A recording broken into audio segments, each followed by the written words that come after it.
evening, ladies and gentlemen, and welcome to Where's My Sage, a Taste of the Universe, with your hosts, Mike and Christy. We are back after a couple of weeks of hiatus and trying to get some life situations turned around. And I am here and apologize that we weren't here last week. I had some surgery last Monday in the week before. Some surprises that I didn't know were going to show up. So I have been here and I'm couch bound. So being couch bound, I was going to be on Searching the Net anyway tonight. So I figured, hey, you can get back on. We've got a great special guest tonight. He actually was with me when I started this craziness. So we do apologize for my departure. And of course, our families decided they want to keep staying in the hospital to keep us from doing anything on top, And I definitely appreciate all of everyone who's reached out and everybody who has extended well wishes and prayers and love in the last few weeks. It's been very trying, but being able to come on tonight is a good sign. And although we still have a long road ahead of us and a lot of questions that aren't answered yet, Dad is doing okay. So he actually said, I hope you're doing your show tonight. And I said, actually, we are. So that's a good thing. He said, good. So he may even pop on his phone, but we don't know about that. But but we definitely appreciate all of the prayers and love and patience, especially because we don't like canceling, last minute or leaving people hanging or doing that to our guests any more than we have to, or ever at all. But, unfortunately, life is unpredictable, but here we are. So we're going to take it in and do it while we can do it and just take it one day at a time, right? Yes. Yes. So hello to folks coming in, Francesca, Tommy. Carrie is here. Awesome. Thank you for doing the promo for us on Instagram. Yes, thank you. Like, share. We are coming to you from a couple different locations tonight. Yes. So, John already said it. I was going to say, okay, you guys, what do you think? Mm-hmm. Elephant in the room. Like his hair. Yes. My mother, too. In the 2 years I've known him, I'm like, wow, you have hair. Hello? I know. Yes, I have hair. It needs to be cut. I am not allowed to drive for another week. So the biggest thing I'm driving is a computer. And I'm not even doing much of that. So I have caught up on, I don't know how much Bigfoot and paranormal and, watching all my friends show. So, we just kind of keep going. So life is where it's at. Oh yeah, for sure. So needed to get some gel in there and some, mousse, and I'm gonna permanent back like I had it in the 90s. No, you're not. Go back to the Mohawk again. Yeah. No, you're not. I've seen those pictures. There's no way. Wendy's not here to pick on us, my old hairdresser. So, but no, I'm trying to go with this new look. To go really with the tactical look. Very cool. My brand new Black Rifle Coffee tactical squad shirt today. Yeah. No, folks, they are not our sponsor. No, we just love them. Yes. We just love them. And we liked them even before we knew each other. So yeah. We just really like them. Great bunch of guys, run a veterans-owned business, and I keep my supporters of law enforcement and the military. So, check those guys out. But they started doing a whole Sasquatch thing, which is kind of cool. Got a great funny video. I got overly excited about. So yeah. And I thought something was wrong. I was like, oh. Yep. So folks have been asking where you can find us. And one of our friends and family members with WLFE DB Radio, Ted Vanson, who does Talk with Teddy and his other radio shows and stuff like that, put a nice little video together. So we're going to run that quick, and then we'll work on Is it Vanson or is it Van Son? Van Son. Because it's capital V and a capital He'll be here in a minute. Make sure Van Son. I know. So, we'll let him say it. But as we've all learned, I can butcher anybody's name, including my own. Our poor guest, man. I'll tell you, I had to say his name. I think I had to tell Mike how to spell it like 6 times today when we were setting the show up. He kept spelling it and putting syllables in there that weren't there, and I said, "You're cut off. You're done." Jay's just Jay. So, all right. So let's. This is our promo video from our family over at WLFE DB Radio, where you can also find us. This also lists all the other podcast locations. So, hang on for some craziness, and then we'll bring Alex in.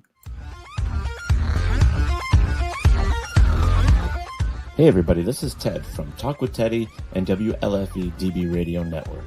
Let's talk about this network for a second. It's very unique and it has different shows with different topics that you won't hear anywhere else. First, let's say our shows cover a wide range of topics. Paranormal to horror, skeptical to believers, and all types of variety shows. You won't be disappointed. In fact, we found, not by the limitations of audio, that we have added video casting as well. Do yourself a favor and check out a show or two. The full schedule is lined up on WLFEDBRadio.com. In fact, there are past shows as well that you can check out. So remember, WLFEDBRadio.com. Now here's a few of the podcast hosts that also carry the WLFE DB Radio brand and shows. Our shows can be heard on Spreaker, Deezer, iHeart, iTunes, Google Play, Spotify, and more. So check out WLFE-DB.com.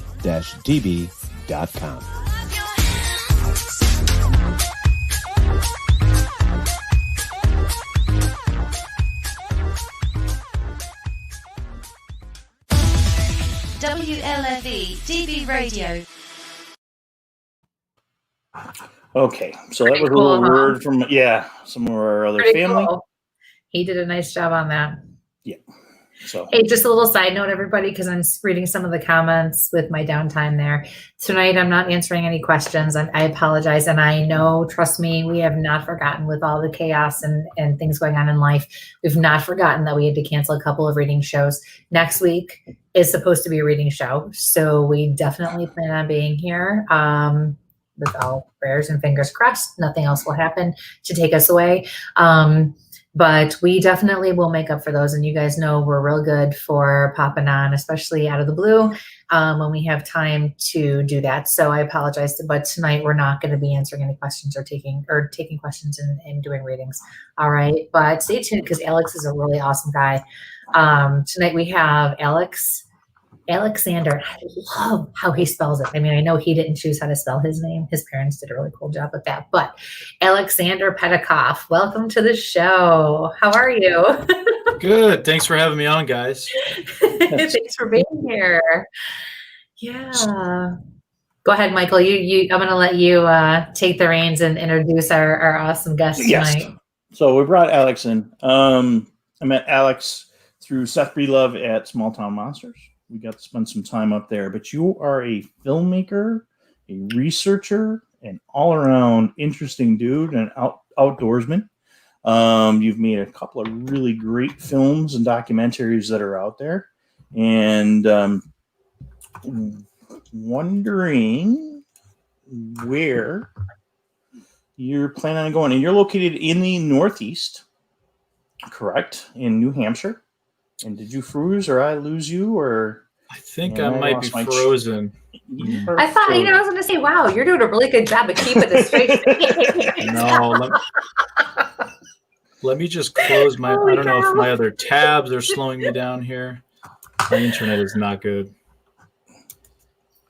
There he is. All right. So Alex is a graduate of political science from Quinnipiac University. He has traveled the U.S. and the world looking for cryptozoology, Sasquatch, the Loch Ness Monster, Lake Champlain, UFOs, big cats, and a range of other paranormal events, including items in the Bridgewater Triangle. Alex also runs I'm going to pull up there. Are you back with no audio?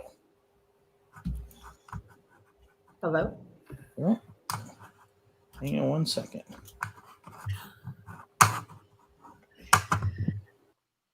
Pull him. Oh, we lost him. I didn't remove him. He said that's it. I'm out of here. Yep. Great.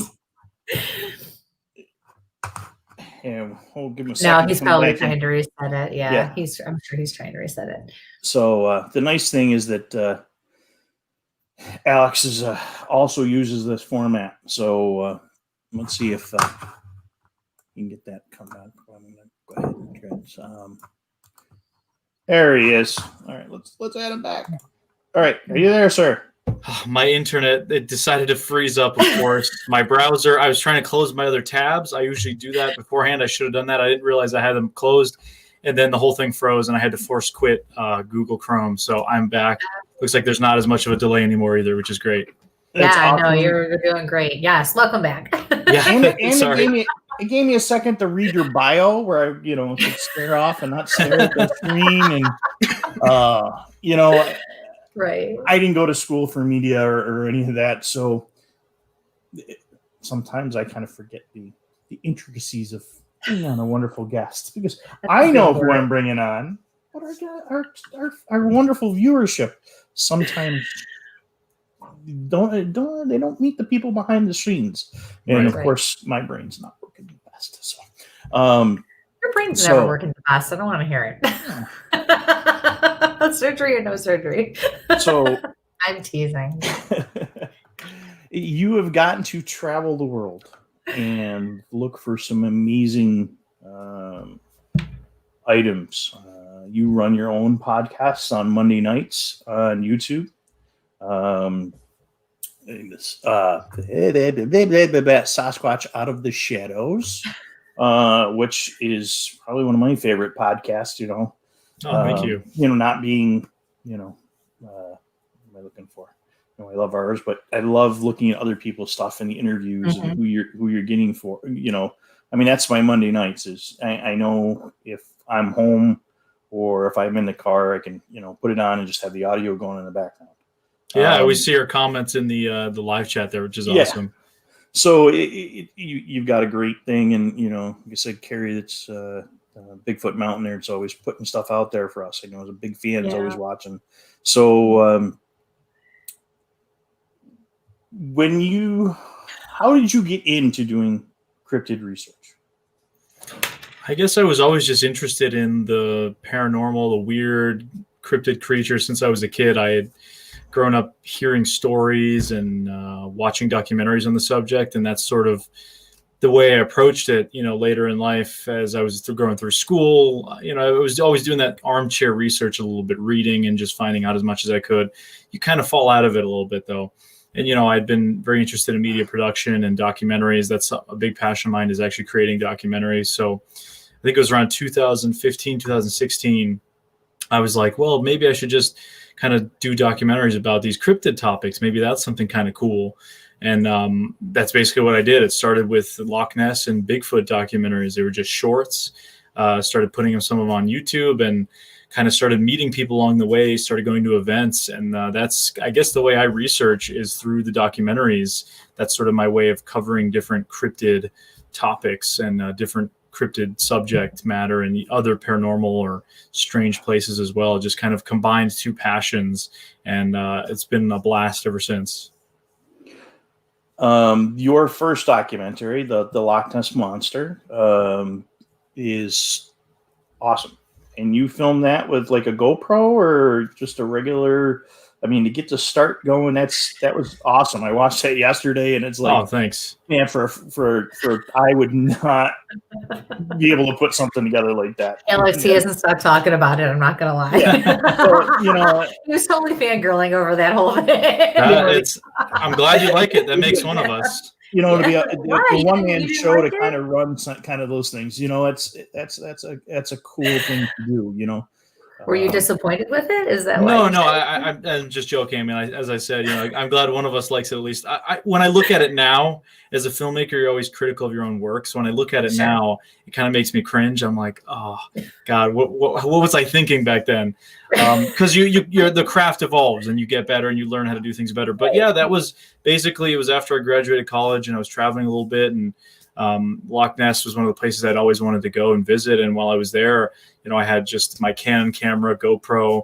That was basically it, and just kind of went around, asked people questions about the Loch Ness Monster, got some B-roll, and kind of decided to do something with it and put it together. And then started doing Bigfoot documentaries, interviewing people in my local area, going online, checking for BFRO type groups and other groups in the area, just seeing if I could contact anyone or just kind of get out in the field a little bit and maybe do it from that documentary perspective.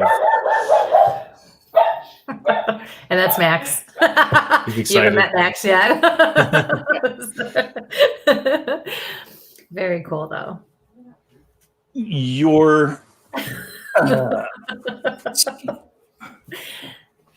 you tell me a little about?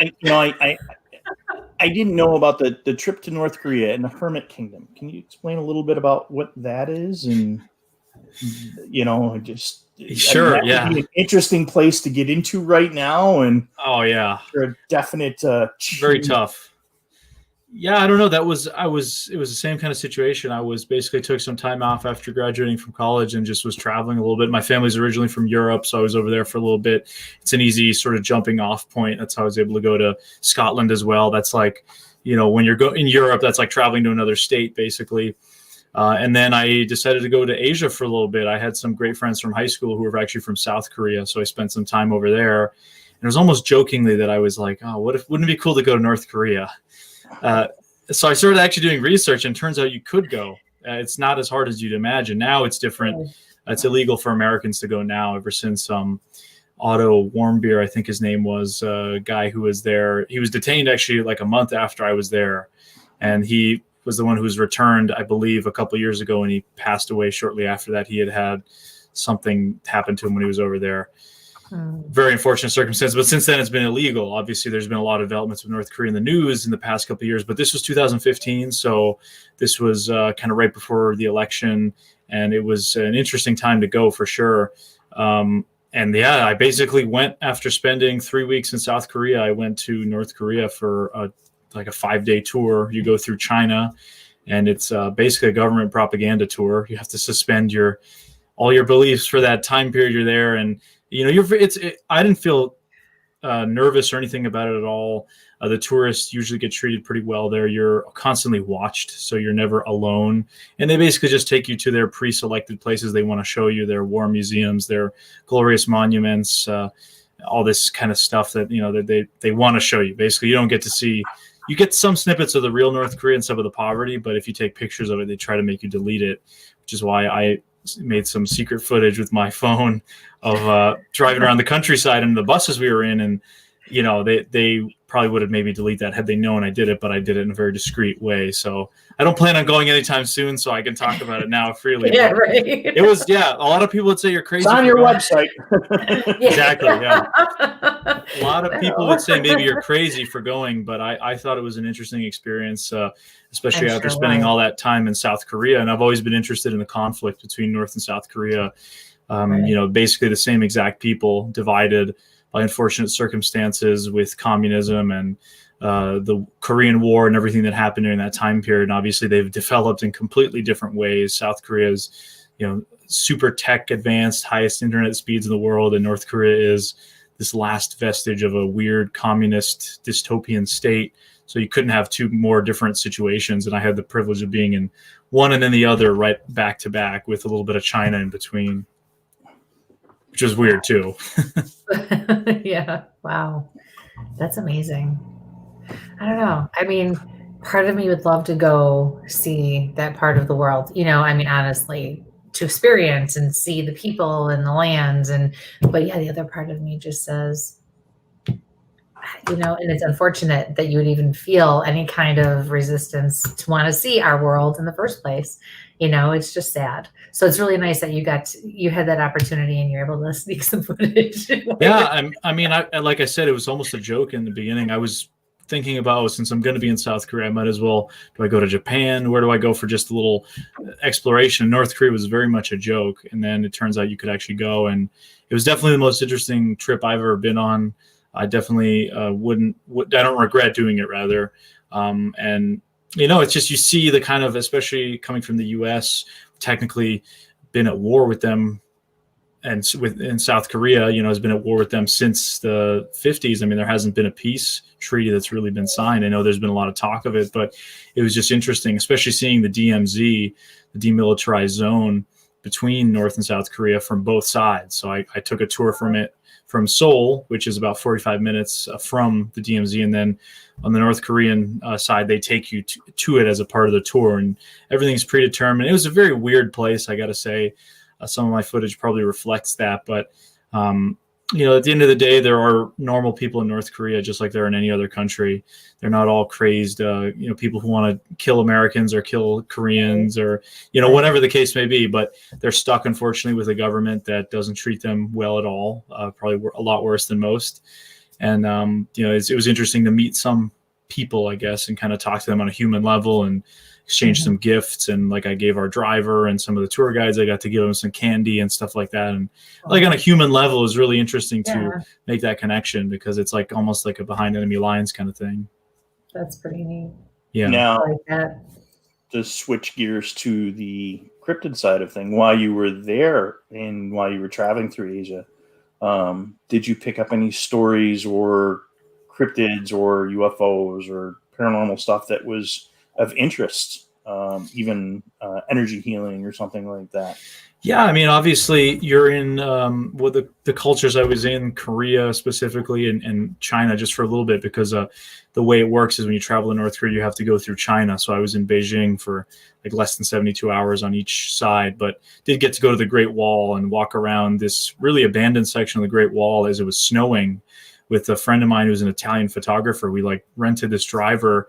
He took us out there about an hour and a half outside of Beijing, and you're standing in these mountains as the snow's coming down. I can just imagine, the feeling would have been thousands of years ago, building this great endeavor, just kind of being in the area. Amazing. But yeah, you do hear some stories. Of course, we were in these mountains, the snow's falling. I couldn't stop thinking about the Yeti. And as the Yeren, they call it in China. Now, we were very close to Beijing, so I don't think we were in an area where there's any active sightings. But there's some pretty wild mountains in China as well, where I know they have sightings of the Yeren, which is, as I said, their version of a Bigfoot sort of thing. And they even have some monuments to it, and it's sort of revered in some of the local cultures, which is interesting. In Korea, the only really cryptid that I'm aware of at the time that I was aware of was supposedly in Mount Paektu, which is a mountain that borders on China and North Korea, supposedly where Kim Il-sung, the first leader of North Korea, was born and kind of emerged out of a rainbow or something ridiculous along those lines. It's kind of the origin story. This lake up there supposedly has a lake monster, and people have seen it and taken pictures. We didn't get a chance to go there. Some of the tours do take you there, but not the one I was on. But yeah, there's a long history of mysticism and in the Korean Buddhist culture as well. Now in North Korea, they're atheist. At least, their religion is the state. Juche ideology. They don't have an official religion. South Korea, most people are actually Christian, believe it or not. And that's partly to with the American influence there and the Western influence since the Korean War. But there is a long history of Korean Buddhism. So I got to go check out some really interesting temples while I was in South Korea, and that traditional Korean architecture, really interesting to see.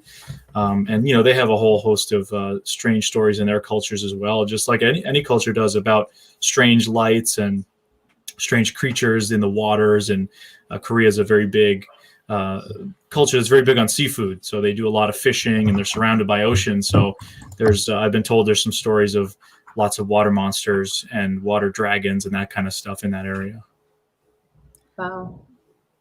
Now, was this prior to you doing the Loch Ness Monster or just after? This was after. So it was after I filmed the Loch Ness Monster. I didn't edit the Loch Ness Monster until about 6 months after I was in Loch Ness. This was all kind of part of the same trip when I was kind of, like I said, just taking a summer off and kind of wandering around for a little bit. Good time to do it, I suppose, before the world got too crazy. Yeah. So yeah, it was after that, but obviously Loch Ness was one of those places that was high on my list, and it was really cool to go and visit there. Great. Now, when you came back from that, you end up doing Bigfoot research or champ research first. So for those that are we have a lot of viewers from overseas. So if you can explain a little bit more when we get into champ, where and such, just for those people that aren't used to that demographic.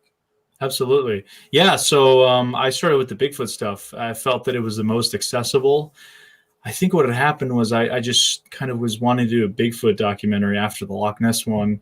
And then I started asking people about it in the area. And I ended up interviewing some people in the New England area. There's a lot of stories in New England. That's where I'm located, in New Hampshire specifically, but Massachusetts, Vermont, Maine, they're all very close. And there's a lot of woods around here. So there's a lot of these stories going back.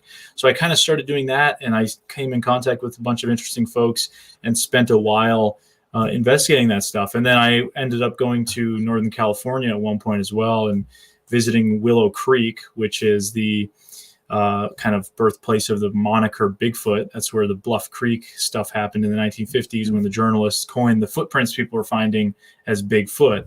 Before that, it was Sasquatch and that kind of thing. So I originally wanted to do a feature on Bigfoot, but it ended up turning into, it wouldn't make much sense having, people in California and then people in New Hampshire and Vermont. And I kind of was just like, you know what, I might as well release individual sort of pieces dealing with each of the areas. And that's ultimately, I guess, what my YouTube channel turned into.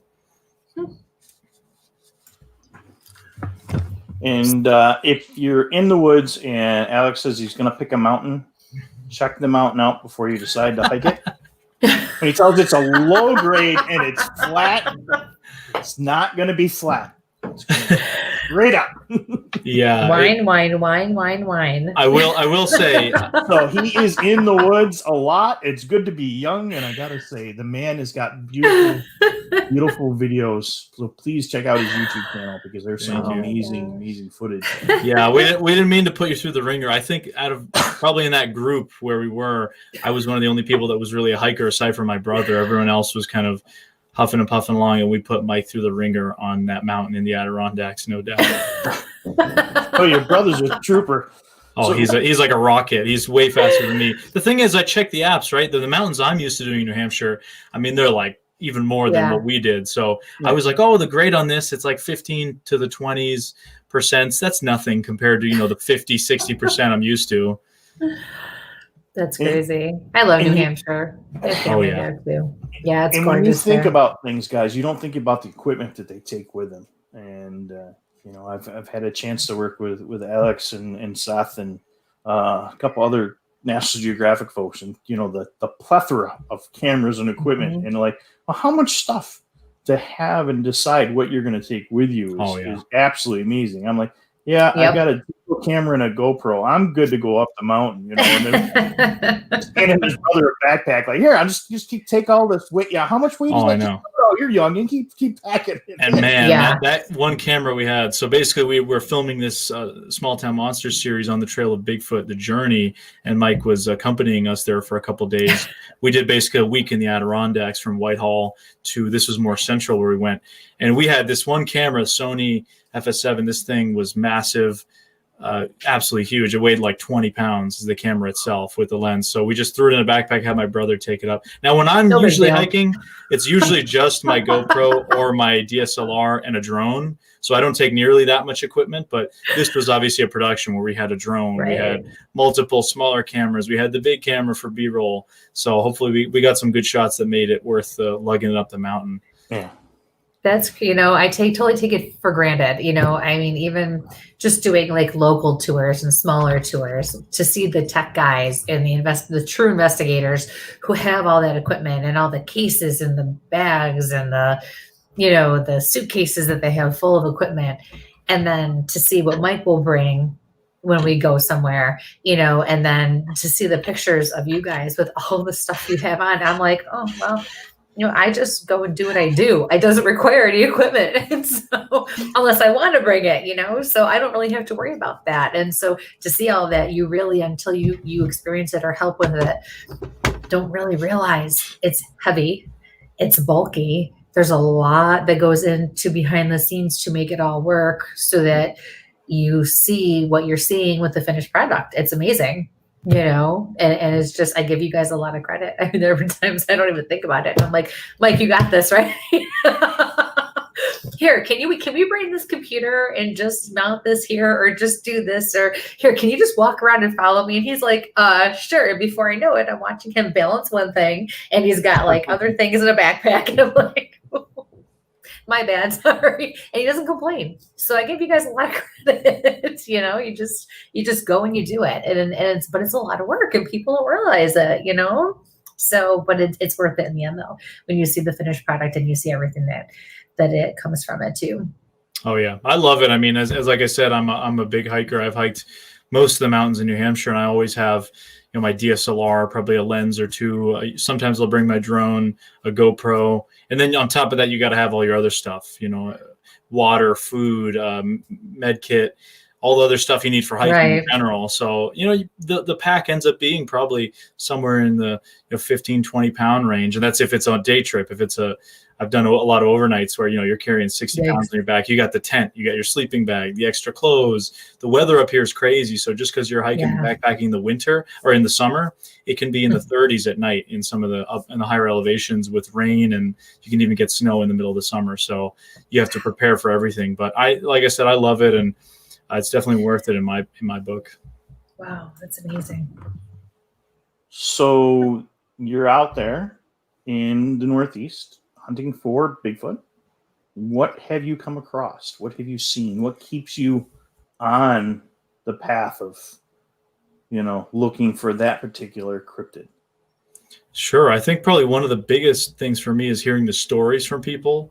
That's something that, despite having, certain personal experiences, I can't say I've ever had a visual or anything I can 100% say as a Sasquatch. We've had some weird stuff at night in the woods, things, stick breaks and smells and strange noises, that kind of stuff. But you hear a lot of weird noises out in the woods.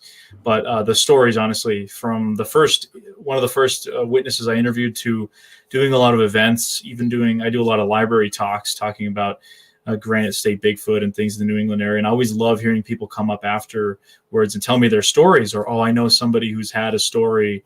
People telling me their direct eyewitness encounter, saying, my great grandfather worked at he was a prison guard in a prisoner of war camp in World War II up in the mountains in New Hampshire with the German POWs, and they refused to go in the woods because there were guerrillas that they were describing in the woods, that kind of stuff. I mean, those sorts of stories, that's just a sample of a few. Just talking to some of these eyewitnesses, running into people coincidentally, keeps me going for sure.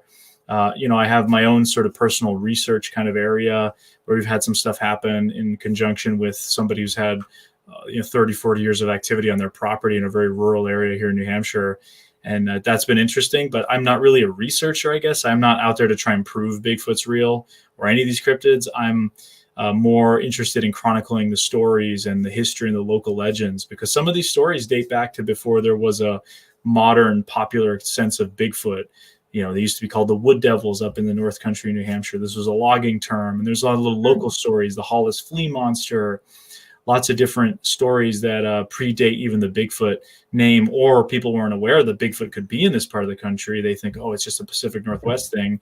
So they call it, the Howler or something like that, the Durham Gorilla, lots of different stories, the Winston Wildman, lots of stories around New England like that from, both new and old.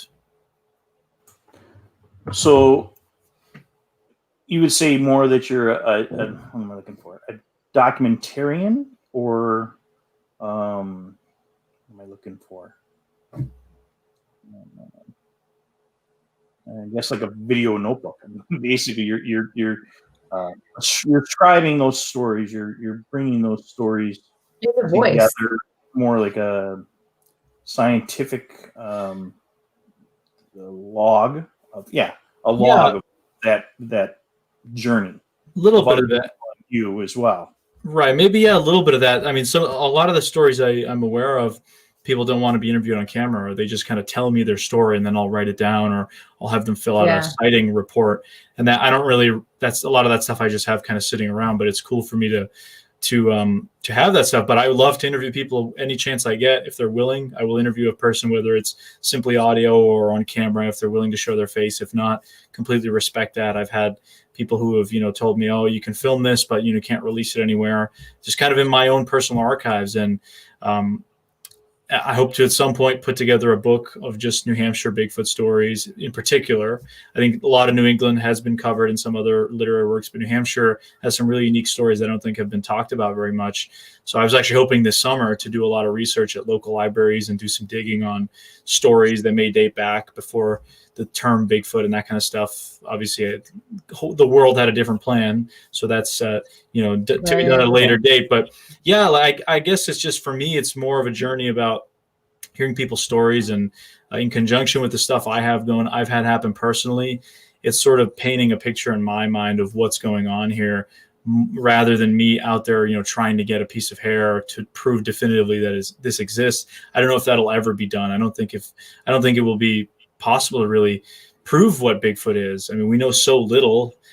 There's so many stories out there, and that's really a lot of what we have to work with, is a lot of stories and a little tiny bit of evidence that is always being questioned and constantly scrutinized. So, I have the feeling that there's something out there based on my experiences and just the sheer number of people I've talked to, sincere people who I don't know why they would make this stuff up otherwise. And to me, it seems unusual. If they made such a crazy story up, why are they wanting to be so secretive about it and make sure nobody gets their name out? Or I work for my local town, I can't tell you, I don't want my name to be out there in the public because I could lose my job. I mean, why make that story up? It doesn't compute to me.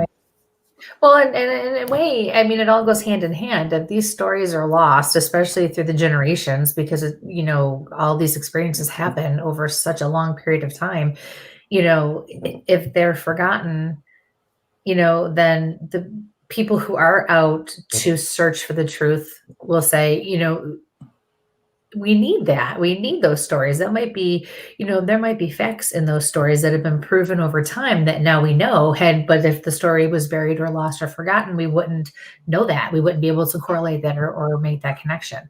So, I mean, I think it's really great, but I think people need to be validated too. So I think that what you do is really important because, like you said, there's so much stigma out there, whether it's just on a personal level, job, society, whatever, with all of what we do. And, when people have an experience that they can't explain, the last thing you want to do is make them feel like they're crazy or make them feel they're not validated, because it's hard enough to go through something, especially some of the more traumatic instances or situations that you can't understand, and then to have people treat you in a way that makes you feel worse, that's awful. And so to have someone like you and Seth and so many people out there give a voice to these people into the situations. And I mean, quite frankly, I'm a voice for those on the other side. I feel like you all are voices for, Sasquatch, Bigfoot, all the other things that are out there that we cannot quite explain, but we help to bring to light and hopefully a better understanding too. That's the way I look at it, and maybe it's the way I can understand it. Sure. Yeah, no, it's just so interesting. I mean, and as you said, it's really unfortunate. A lot of people I've talked to, they start out saying, I haven't told my story in years. You're the first person I'm telling in a long time. They'll say initially I told family members and close friends, but then I was ridiculed. So I immediately went inwards and didn't tell the story at all until I saw that there were Bigfoot Facebook groups and people across the country who were talking about their sightings online. It gave them a chance to connect to other people who had experiences, and maybe because in a place like New England in the Northeast, there isn't really a Bigfoot culture. As if you were in Washington or Oregon, there's like Sasquatches everywhere. There's Bigfoot cafes, and it's almost it's a little less taboo to talk about. Whereas here, it's not supposed to be here, or at least that's what we're told, and it's not supposed to exist. So people, especially when they're adults and they see something that flips their reality upside down in that moment, and they're trying to rationalize it as it's going on and maybe frightening, it can definitely leave a mark. And a lot of people I've talked to, they say not a day goes by that I don't think about what I saw or what had happened. It's really interesting. I mean, and one thing I wanted to mention too as well was some of this stuff, it's so interesting. People have these experiences that go on for decades. They may not even think that it may be Bigfoot related until, and I've heard this a couple of times, people start reading, they'll read a book or they'll read something online that talks about, what's been going on property with Bigfoot activity. And they'll be like, that's what's been going on to me. I always just thought it was really strange circumstances, or my property was haunted, that kind of stuff. A lot of these old ghost stories can be explained perhaps by something like a Bigfoot, very elusive. I mean, I even had one story, guy told me he had all these experiences on his property, and he kind of hinted in a veiled way. He was talking to a friend about it and telling her about it. And she kind of said, are you talking about that Bigfoot stuff? Because my grandfather swears that there's a cave near our blueberry farm where these things come out and take blueberries every summer. Wow. That kind of thing. And it's like, that's crazy. And that happened to be the town over from an area where I've talked to multiple people who've had some experiences, where I've had some experiences out in the woods. And it's just kind of interesting. You make all these connections, because otherwise this sort of stuff can just fly right under the radar. And most people probably just walk through the woods and don't even observe some of the things that may be happening. They may bypass other normal animals that you might not see if you're not observant. So it's really interesting. And I do think it's unfortunate that people that there is such a stigma for a lot of this stuff, because there's so many interesting stories out there. And I'm glad to hear you make that correlation between, or have that person made that comment about, some paranormal stuff can be explained maybe by a Bigfoot, or vice versa, because it can go either way. And you're right. There are, that's the interesting part of doing this, for me, going out with Mike and some of the other people I've now gotten to know, to see with my own gifts what I can pick up on, because it's not just ghosts, it's my intuition. It's, we all have our intuition, right.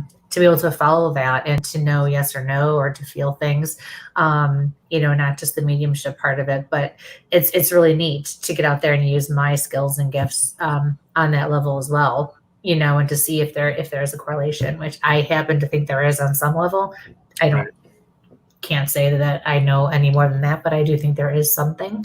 But yeah, Michael wants to say something. Yeah. No, go ahead, Alec. I was just going to say, I mean, what I love about being out there, especially if you're with other people, is people that come from different skill sets. I mean, you may have somebody that's coming from a military or a police background where they have that tactical thinking. They say, well, how would a Bigfoot, if something wants to stay hidden, how is this going to behave? They may have the angle on how to, find the way, go to the place where nobody goes, because that's something they were taught in training. You may have people that come from, a tech perspective where they're good with that, the technology. They can kind of utilize that sort of stuff when you're out in the field. People who are just simply intuitive, who maybe, they have abilities, or they just go with their gut and they kind of know what's happening. And I feel like a lot of these factors can play into people's experiences. People have different kinds of experiences, I think, based on where they're coming from and their perspective. I mean, even on my show, we had an interesting discussion recently about people were talking about religion versus, being atheists and that kind of stuff, and how that may affect your outlook on the paranormal, where some people their worldview may kind of color what their experience is, whereas other people say, well, this is just kind of defying science or defying what I believe. And I think that's just an interesting way. And I think a lot of what you believe kind of colors maybe some of the experiences you have, or your open-mindedness towards some of the stuff you may be having. Not to say that just because you're coming from a perspective, you're kind of making all this stuff up, or you're imagining it's there. I think it's just kind of, maybe it just is normal to you because it's part of your worldview. I don't know. Right. But the skill set part, I think, is pretty cool too, because it's just fun being out in the field with people with different backgrounds, because they may notice something you totally forget. Mm-hmm. I agree. We're on the track over here, or this person's saying, this area just gives me the weird feeling, and then everyone starts getting the hair on the head, the neck standing up, and that kind of stuff. I agree. And that rings true for paranormal investigations too, right, Mike? I mean, we've coming from the two backgrounds and working together now, I think we've both gotten a taste of that on both sides, which is pretty amazing.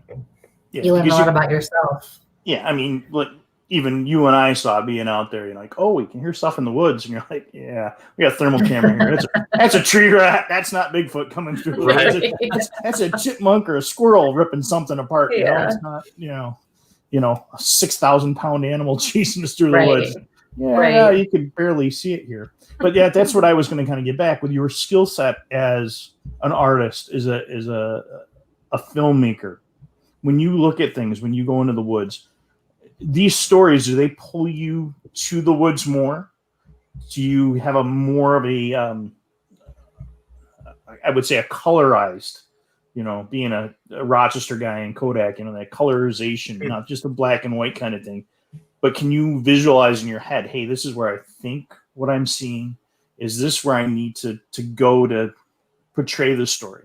Or is there an angle that I'm not getting? This is one camera angle. Am I getting it from the 5 other angles for that story to get out to the next level when you're out there? Is there, and you are a researcher. You are researching that history, because without that history, where are the rest of us going to go jump into the woods and bring all our thermal cams and our night vision and our recorders and all that, or just our boots on the ground just to look around? So you are definitely out there researching. I know we have a great research librarian in this, chat right now watching, and I know she's blushing because she hates to be called out on things. But that's very important research. I know there's 2 scientists that I have floating in the chat right now. And Paul, when you're ready, start throwing questions out. So as I got to call my guys out, they don't come in so often. He's been in quarantine chasing turtles down south. So, where, when you picture these things, and, I've kind of led the conversation, and I'd like you to kind of give us a, from the Bigfoot, the transition to some of the others, because dude, there he is. I knew he was out there hunting around. So, but, and that's just it. We've talked, my team is a very eccentric group of guys and ladies in their backgrounds, so military and science and medical. When you pull those people, when you quarantine or where you decide to go, what draws you to a subject or a topic? Because I definitely want to hit the lines of the East there. Sure. Because that's you're involved in a lot more. And I don't want to kind of, we'll get you on that. You were such a diverse, background, and I'd like our viewers to really hear, if they're here or they're here on one of their other, tuning in later at all the different things you're into. Yeah, the podcast. So yeah. Sure. And guys, too, remember, sorry, Alex, just before, if you have any questions for Alex, please post them in the chat room. We'll be happy to ask them. We got one right there. Oh. He's working on his psychic abilities. What do you think Bigfoot is? Yeah, it's a good question. I'm not entirely sure. I don't think there's really a good answer at this time period. I think if it is some sort of a biological being, probably something we are not familiar with. I mean, there's a lot of theories thrown out. Gigantopithecus is one of those really popular ones. Paranthropus, a lot of these kind of proto-human or other ape branch-offs in our lineage, I suppose. Perhaps something along those lines that we're not familiar with. I think just through a lot of the sightings and consistencies between behaviors reported in British Columbia and Kentucky and other areas that are completely separated by thousands of miles and mountains and different terrains, swamps, snowy areas, mountains, lots of different stuff. I think it's some sort of a creature that's very adaptable to environments. And I mean, there's really only other one species that's adapted to almost every environment on the planet, and that would be human beings. Whereas other apes are very specialized in the areas they live in. And like I said, in North America, you've got Bigfoot sightings across the country, and there's different almost characteristics regionally. So perhaps it's a more regionally adapted animal. Down south in the swamps tends to be smaller in size, a little bit shaggier, tougher, meaner. Pacific Northwest, a little bit larger.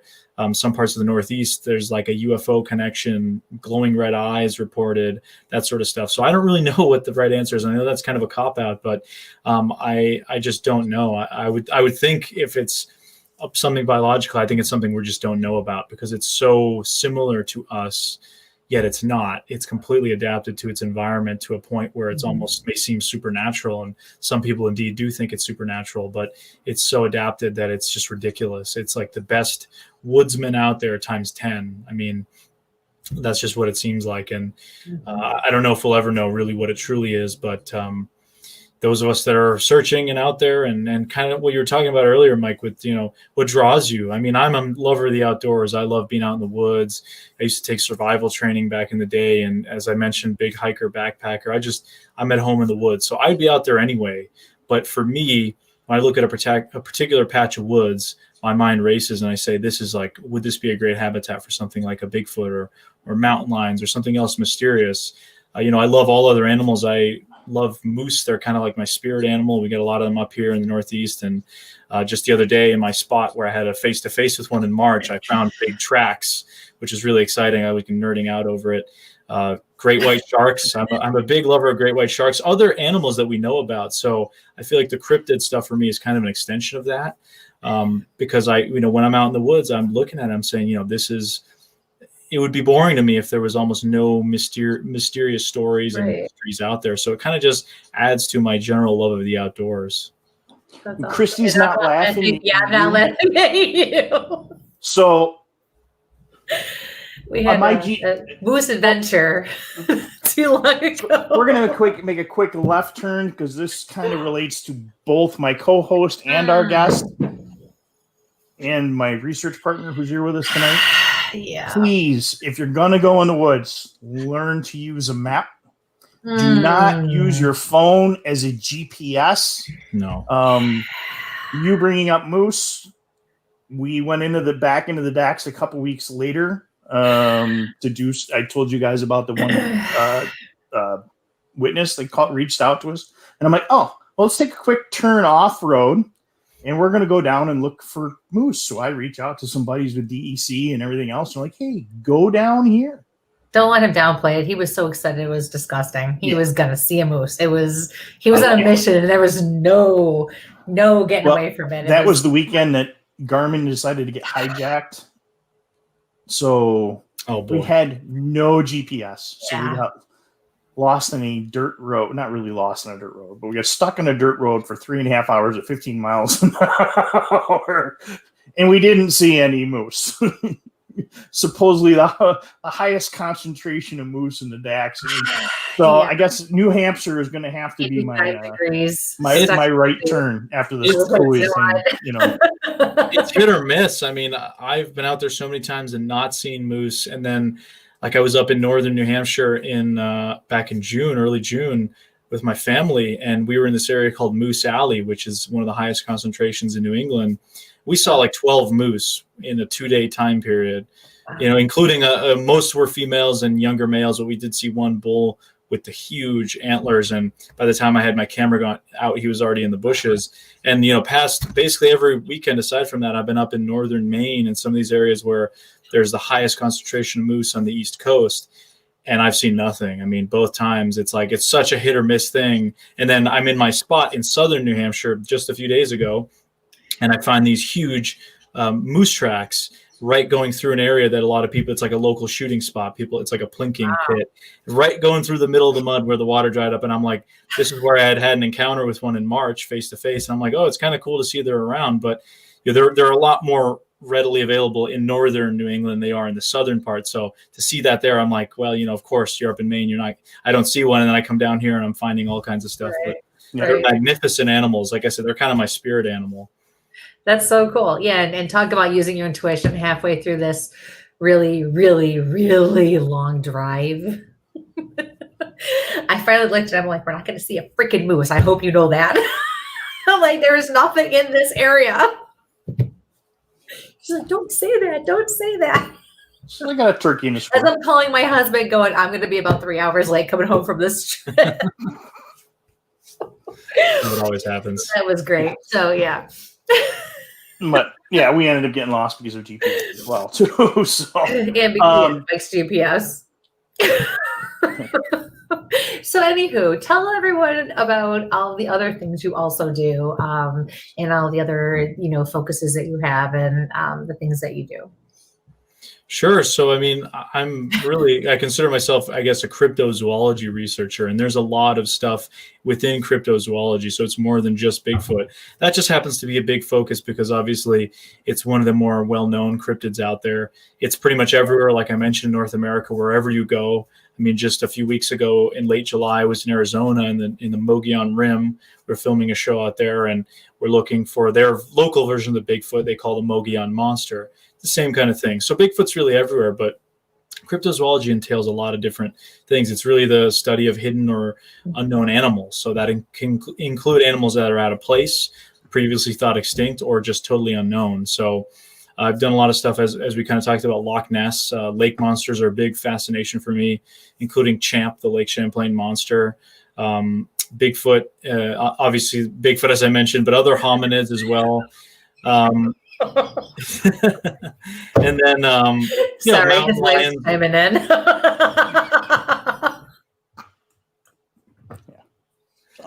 So all kinds of stuff, sorry, basically. That is no lie. Yeah.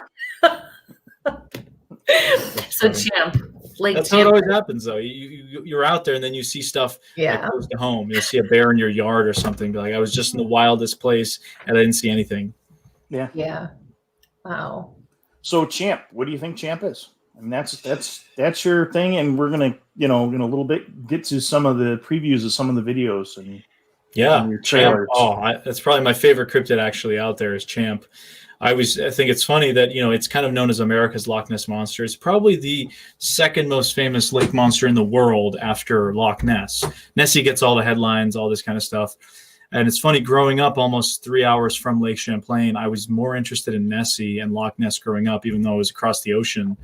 I don't know how that ended up happening. So I didn't actually know a whole lot about Champ until 2017 when I did this series for Small Town Monsters called On the Trail of Champ.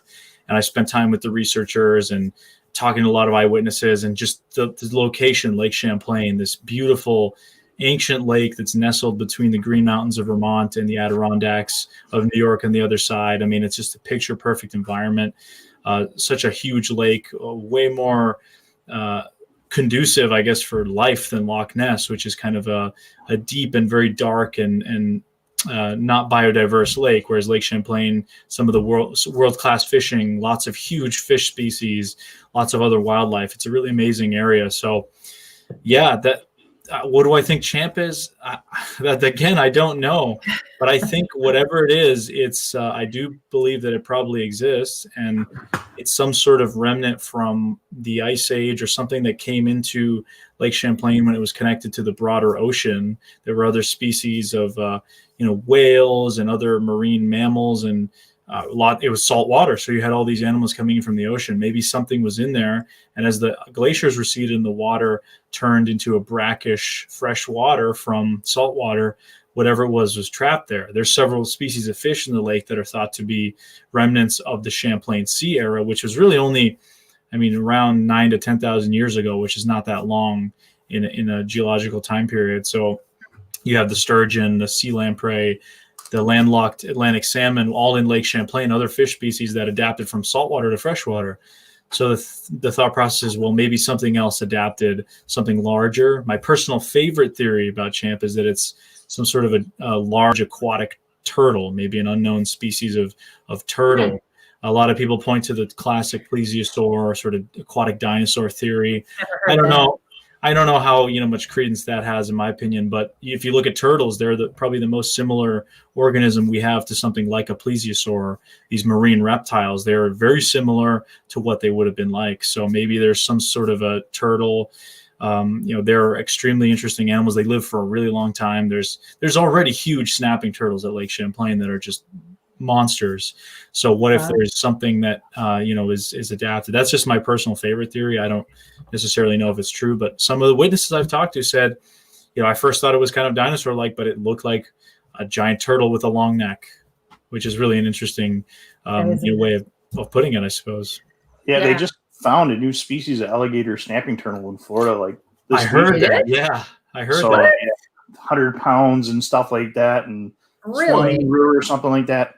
Paul, if you're listening, I'm sure you could chime in on that. That's my buddy's specialty. Paul. Yeah. They're huge, so you can imagine. There's new species discovered all the time.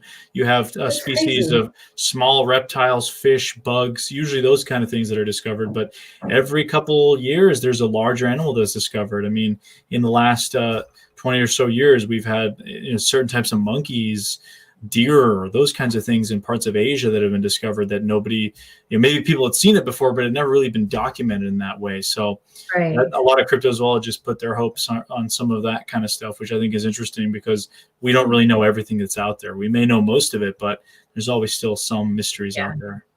Do you plan on doing a little more research on Champlain for that particular creature. I mean, I know near us here, there was a story of one. There's also large snake stories, and you can go back to the traditional stories of growth of nations, and turtles play a big, definitely, and snakes are a big thing. We have the Canandaigua Lake, which is just over the hill from me, and there's a whole birth story with a giant snake and stuff like that. Oh, thank you. I've sent you quite a few things of snakes in our area playing a big, and that's again for my partner sends me a lot of that historical lore. So do you plan on doing a little more research into that area of the Northeast related to water cryptids and such? Absolutely. I'm always doing research on Champ. I mean, it's something I'm so interested in. The series kind of opened up my eyes to it, and just spending basically that whole summer, I spent 3-4 weekends going up there and spending like 2-3 days at a time hanging out and going all these locations and really getting a feel for the lake itself and some of these incredible locations. And just hearing some of these stories and same thing. I mean, a lot of the stories in the area, especially with the native peoples on the Vermont side, you had the Algonquin peoples. So most of New England was inhabited by Algonquin speaking tribes. You had the Abenaki, Western Abenaki on the Vermont side. The New York side was the Iroquois. You had the Mohawk in that area. Now they didn't like each other. There was often a lot of warring going on, and the lake was kind of the conduit in between. But on both sides, they had stories of large horned serpents in the water, and snakes played a big role in their mythology. There's a bunch of places around Lake Champlain, both New York and Vermont side, named after snakes. You've got Snake Mountain, Rattlesnake Mountain, all kinds of stuff like that. There's Snake Island. There's a couple areas where there's actually islands with rattlesnakes that live on there. Even around Lake George, there's a lot of rattlesnakes, the eastern rattlesnakes that live in these areas, which is really interesting. So snakes are always kind of present in some of these areas. But I'm always looking into Champ. My brother actually goes to college up 20 minutes from the lake, so under normal circumstances I would always go up visiting him for weekends, and we'd spend like the whole time on the lake. And I'm actually in the process now of putting together an episode we're going to do on Champ in the near future for Chasing Legends,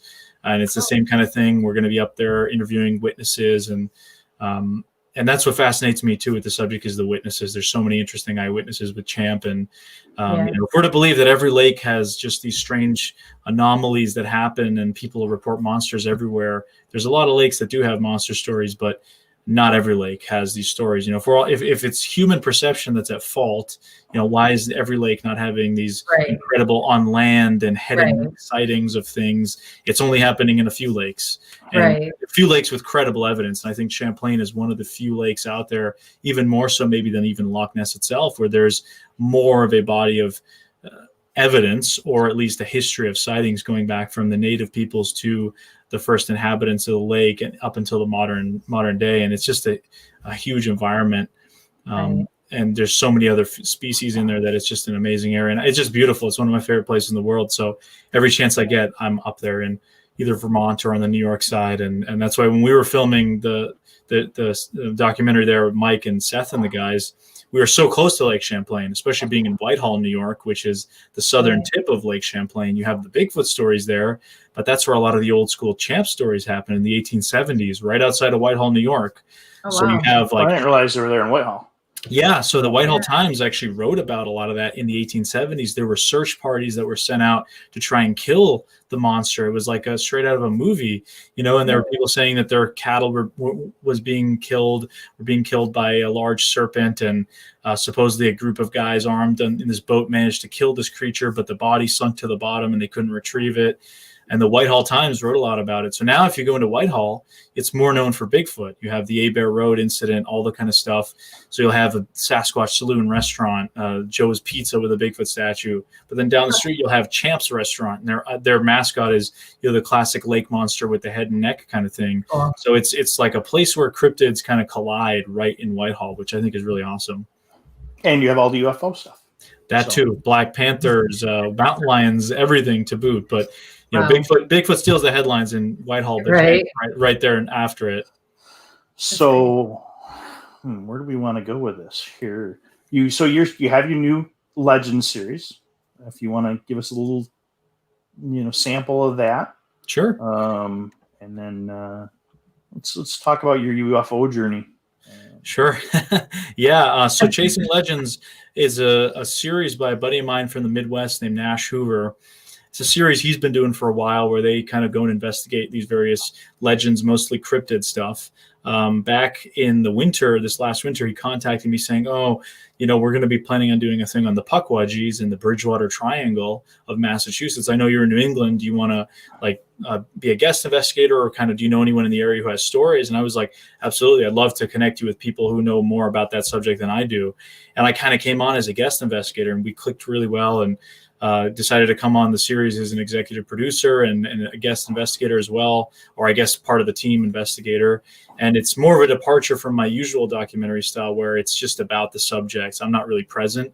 And here I'm actually out there kind of, we're conducting research with our team and we're putting our skills to use. So it's funny, we filmed that Pukwudgie episode a couple of days before Massachusetts declared the state of emergency for COVID. This was right in early March. So we couldn't have picked a better time to do it because after that, obviously everything was restricted.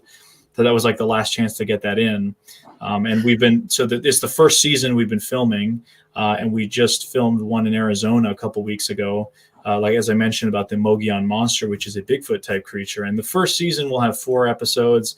They're each about a different type of cryptid. So we have the Pukwudgies, which is more of that. It's a small Wampanoag folklore story of these little kind of creatures. Some people say they're hairy. Some say they carry spears and bows and arrows, maybe more folkloric. We have the Bigfoot story, of course, with the Mogollon monster. There will be Champ, which is the lake monster. And then we also have plans to do the Rougarou of Louisiana, which is a werewolf dogman type Cajun story. So you have 4 incredibly diverse environments. You have the forests and the mountains of Arizona to the swamps of Louisiana, the depths of Lake Champlain, and then the frozen kind of hills of Massachusetts in the Freetown State Forest, which is one of the most haunted forests in North America, at least in Massachusetts for sure. Very cool. Yeah, we need to dive into that part of things too. Yes. Yeah, I keep getting invites for Mass. So UFOs, did they come with your childhood or did they come with your research into Bigfoot? And then how did you get pulled into another wonderful series? And actually, that debuted just before we interviewed Sat. There was on the trail of UFOs, another small town monsters, which is a nice little run through. Yeah, that's a good question. So I was always interested in weird stuff as a kid. UFOs a little bit. I mean, I watched some X-Files growing up, so I like that. But I always preferred the episodes that had like a monster or more of a cryptid for the X-Files. I would always kind of skip through the UFO episodes. I never was really that big into the UFOs and the alien stuff. I thought it was cool. Some of these shows and Stargate SG-1, stuff like that. I like that sort of stuff, but nothing that I was really that interested in. It wasn't until I started going down more of this cryptid stuff that I had a few times where we had some weird lights in the sky. One was in Willow Creek, Northern California, where we saw, this absolutely no light pollution, beautiful star cover, Milky Way, everything. And just this little thing that was just zipping through the sky, unlike a drone that I have, and I know how to use drones and I know what they sound like in the middle of the woods, what this thing way high up there. And then a couple of times seeing orb-like things in the woods. But the craziest was definitely in Pennsylvania in 2019, where in this area I had been 2 years in a row where myself and some colleagues from New England were doing kind of a study of this area that they called it like the Triangle, Pennsylvania Triangle, where there's Bigfoot sightings and UFOs and black helicopters and weird stuff going on in the same area. We were observing one evening and we saw this thing that I could only describe as a UFO, which by the definition of the word, unidentified flying object. It was like a cloud. It was clear sky, no obstructions or anything. It was a cloud-like object with a light in it that was sort of hovering in slow motion through the air. And we saw smaller, brighter, defined objects fly out of it and back into it a number of times as it went over the horizon. And then we saw, in the split of a second from right to left, just across the sky, this light go up. And we got it on film. We filmed it on a night vision camera. So we have footage. And in the footage, you can see 2 objects kind of moving parallel before they almost become one. And that was a really weird experience. The next night, we had a very strange incident with sound. I can only describe it as sound manipulation, where it was almost around the same time.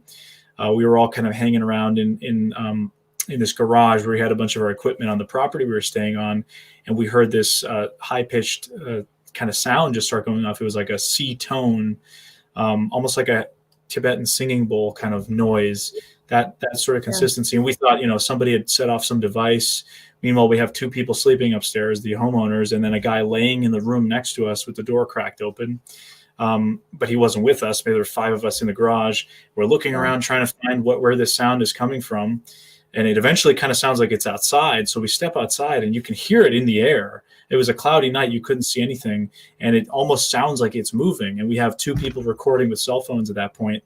They get the audio. And at one point, it kind of goes over a wooded area and it doesn't fade out. It almost goes like a hard cut. Like if you were just to cut the sound off, it goes, it's like a humming, and then it was no fade out like there would be. And I go into the basement and ask the guy laying there, who was just on his phone. I said, "Did you hear any of that?" He said, "No, I didn't hear anything." I'm like, "That was extremely loud. We thought you would have heard something." Next morning, homeowners said they didn't hear anything.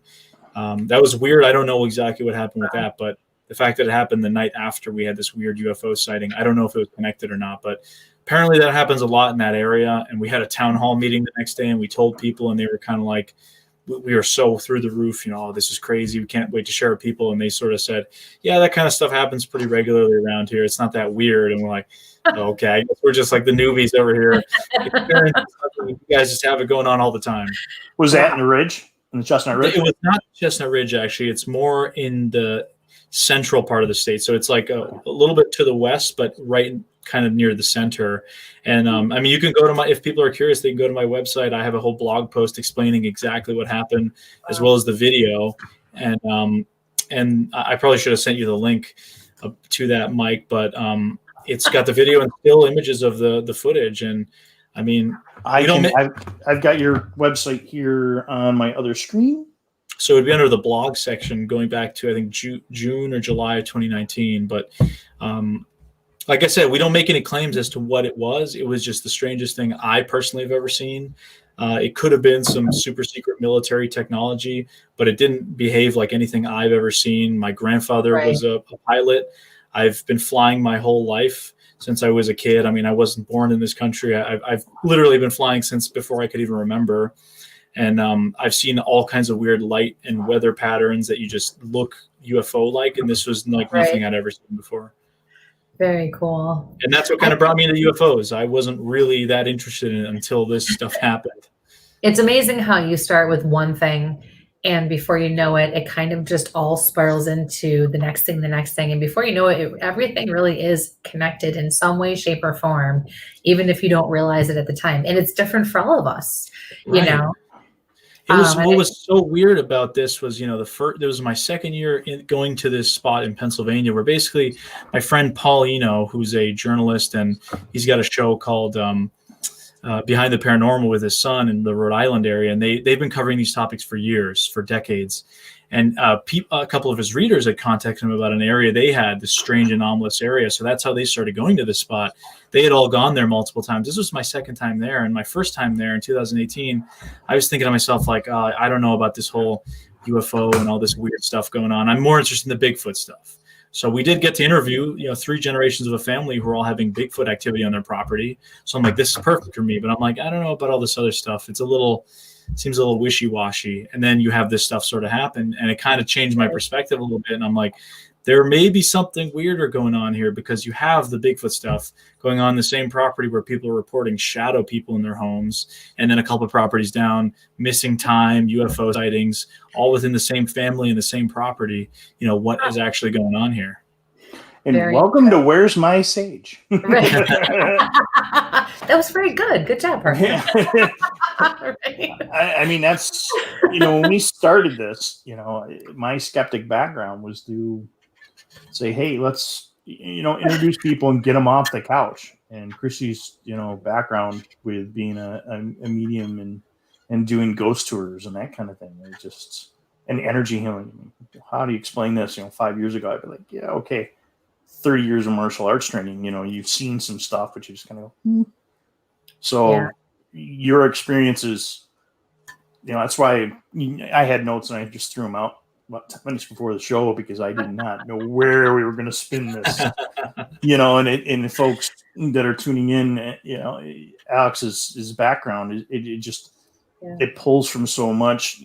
His website I just posted, go take a look, because it will open your eyes to so many different genres and medias, and that's, we put this together to allow folks to experience everything. I'm the Bigfoot guy. I mean, that's my thing, but we're still out there hitting, when there's a tin shop that become like our new home.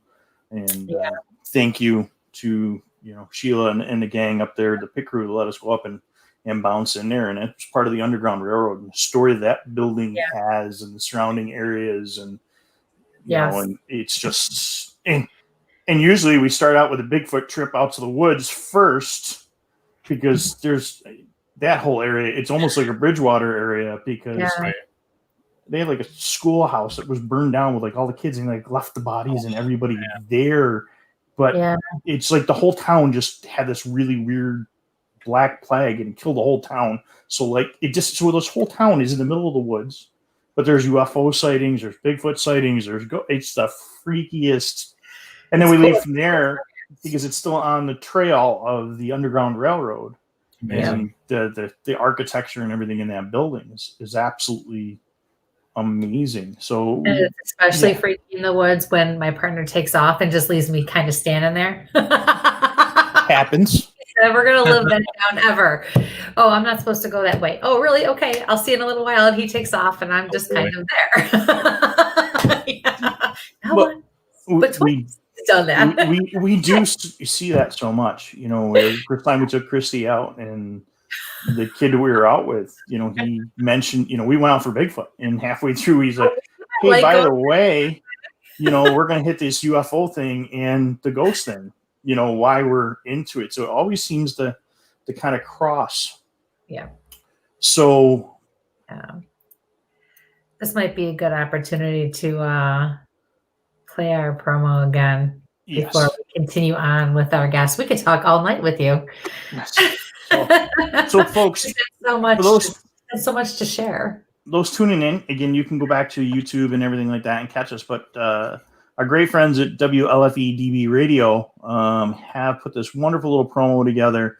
This is where some of the other shows that you'll see on WLFE can be found. Kind of our little home station after we left that other big giant to go to a more family-oriented. Well, we're a crazy family. Let's put it that way. The shows are a little different. So let me just give you a quick promo where you can find us.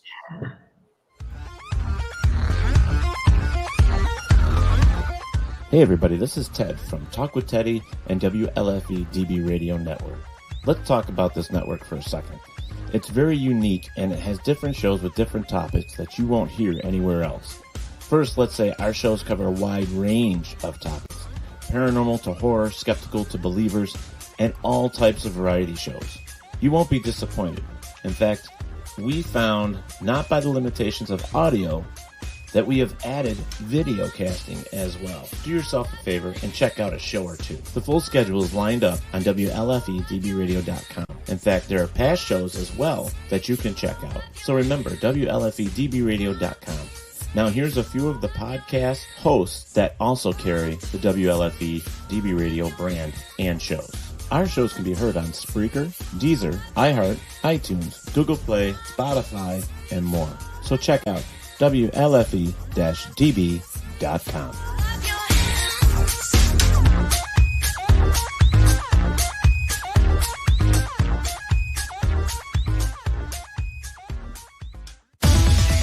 WLFE DB Radio. Welcome back, and thank you for that little commercial we had. We're jumping in there with our new host there, WLFE DB Radio. Alex is with us tonight. He is a filmmaker and researcher and a hell of an outdoorsman. So we've kind of got into that. So you got to travel the whole country doing UFOs. Did that link you to the paranormal? And what crazy paranormal experiences have you had, or have you had any at this point? Because if Chrissy always dying, we always got to get on the paranormal thing. I always get Bigfoot. You know. No, absolutely. I had a feeling we were going to go that way.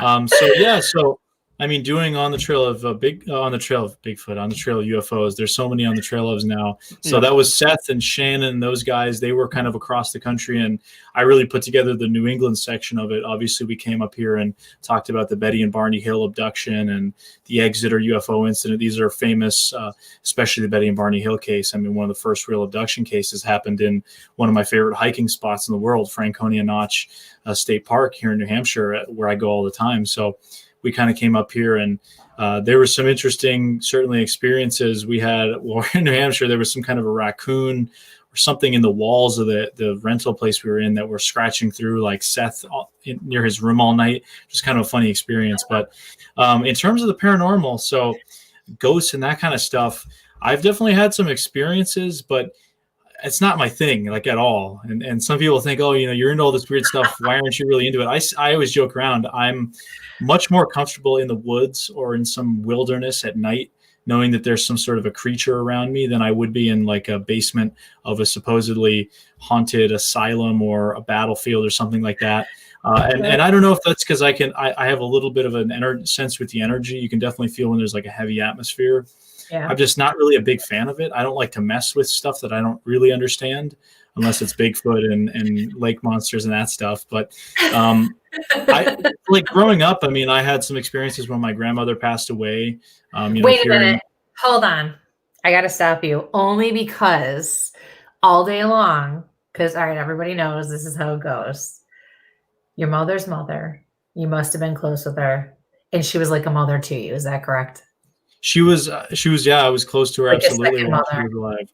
Yeah, I mean, it was. With me all day long, and I was waiting for an end to get to tell you that. So before you carried on, I wanted to validate that. Thank you. No, absolutely. I mean, she unfortunately passed away while I was pretty young. It was in the early 2000s, and I just remember after she passed away, there was like a week period where, you know, I would hear footsteps upstairs in the room in the townhouse we lived in that she would stay when they'd come over and visit us. And my mom had this really weird experience happen with these two like ceramic eggs that were in a porcelain basket that were being shook one night while we were all sleeping. And that was like, one was supposed to represent me and one represented my brother. I think that she'd gotten at a baby shower or something. So it was kind of this weird stuff that happened. I always kind of accepted it. I never really questioned it very much. I mean, living in New England, there's such a long history of people living in this area. There's so many haunted buildings, Boston and New Hampshire, so many old haunted churches and cemeteries and Indian burial grounds. There are a lot of these stories, you know, and they're interesting, but not really what interests me. I mean, one of my weirdest experiences I ever had was I was in the Czech Republic, and there's this church. It's about an hour outside of Prague called the Bone Church, Kutna Hora. That's what they call it in Czech. A really weird, creepy place. So basically what happened was there was some sort of a blind monk who after the Black Plague, there was an abundance of human skeletons, and him and his followers adorned the inside of this church with thousands upon thousands of bones and skulls. And there's entire towers that are filled with just human skulls, and the chandeliers are skulls and rib cages. And like, it's the creepiest place. If you Google Bone Church, it's one of the most famous places in the Czech Republic. Google Czech Bone Church. So the moment I went in there, like, I started feeling physically ill. The atmosphere was just so heavy that I walked through maybe once, and I started feeling nauseous. And I'm not really one that's scared of bones or blood really as much. Like, I've seen some nasty carnage out in the woods left over from animals, and you know, I've seen some pretty grotesque kind of violence, and I've always been interested in conflict. And, you know, my family, they lived through civil war and the break of Yugoslavia. And, you know, I've definitely seen some stuff, but this atmosphere was just so heavy. I couldn't stand it. You could just feel the energy was just this, like, these people weren't killed, you know, in a gas chamber or executed. They had died from this awful disease, a plague, and somebody had kind of put up their bones and everything. And it didn't sit right with me. And that was the weirdest experience I ever had. I just kind of got out of there right away, and I couldn't go in there anymore. I'm like, I just don't want to go in there. And that's similar kind of feeling. That was the most I've ever felt it. But in places, battlefields and that kind of stuff, I felt that energy as well. And I can only imagine a place like Auschwitz or something, how much that would be. I mean, I had a personal connection. My great grandfather on my mom's side he was put into Auschwitz in the labor camp with a lot of the Soviet POWs, and he had survived that. And I can only imagine what that experience would be like. And I've never been there, but I hope to go someday. But yeah, so like I said, with the paranormal, I mean, I do think there's something there. And I think it's much more connected to energy than there is like a particular apparition. If like there's a place where really negative stuff has happened, I feel like that energy stays there. And maybe that manifests in what people fear. And kind of that's what becomes like their personal ghost or something like that, a poltergeist or whatever. I don't know. If that's just kind of my personal theory, and hanging around with some people who are much more into that than I am.